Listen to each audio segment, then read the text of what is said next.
pada awalnya saya itu hanya ibu rumah tangga. Bu, saya tidak abaikan ibu rumah tangga, hanya tidak berat juga sebagai ibu rumah tangga. Ibu rumah tangga itu hanya sebatas saya di dalam rumah mengurus anak, suami, keperluan rumah tangga.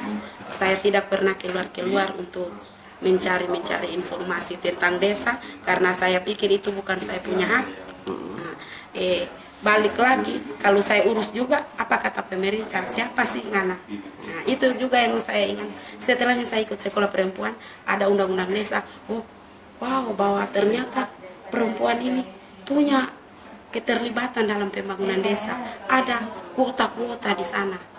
Misalnya di pasal 58 itu jumlah angka BPD itu ditentukan dalam jumlah gasal antara minimal 5 orang dan maksimal 9 orang. Kalaupun ada desa yang mempunyai BPD 7 atau 9 orang, setidaknya perempuan duduk di sana 2 atau 3 orang. Itu yang saya penting bagi saya perempuan. Kuota itu di perempuan yang kami ajukan 30% kuotanya. Jadi kuota 30% dari 9 orang, setidaknya 2 atau 3 orang duduk BPD.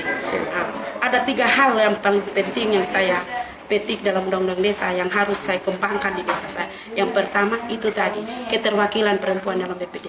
Yang kedua, pasal 54 itu bahwa itu perempuan berhak ikut dalam musyawarah desa. Itu pasal 54 itu.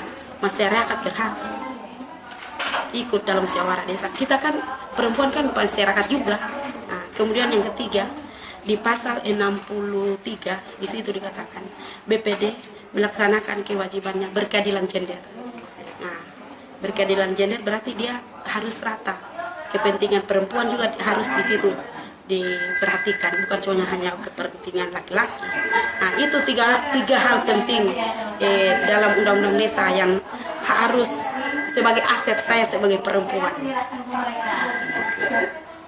Setelahnya undang-undang desa ada, undang-undang desa ini menurut saya ada ruang bagi perempuan untuk dapat meningkatkan akses di bidang sosial politik, pekerjaan, mengurangi kekerasan dalam rumah tangga. Ada 3 desa yang diambil untuk menjadi desa percontohan melalui Invest ini. Nah, Trimulya masuk dalam 3 besar ini. Di situ setelah saya masuk 3 besar, saya mulai rangkul lagi teman-teman, diadakanlah sekolah lanjutan di luar sekolah perempuan ini. Ada lagi kurikulum lanjutan, itu masuknya pagi, Pak. Di sana itu pesertanya terbesar Trimulya. Tidak boleh ambil dari desa tetangga masuk tapi melalui kami. Minta izin dulu sama kami. Saya kasih enggak karena sudah peserta mungkin kebanyakan atau bagaimana terlalu supaya bisa dijangkau juga. Jadi desa-desa yang mau ikut pada kami harus permisi pada kami yang sekolah perempuan di Trimulya.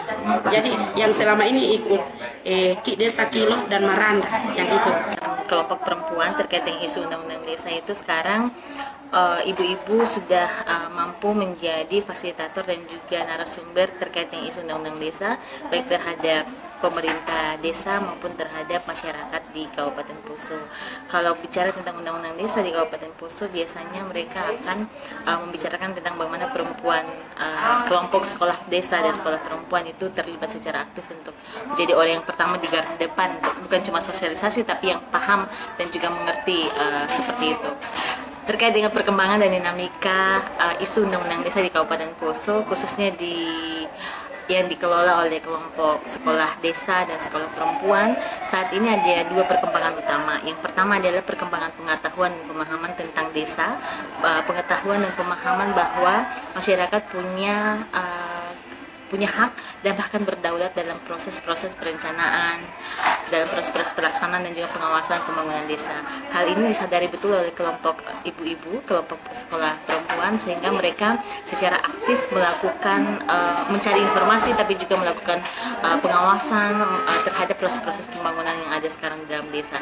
Selain itu, yang kedua, selain pengetahuan adalah soal keterampilan.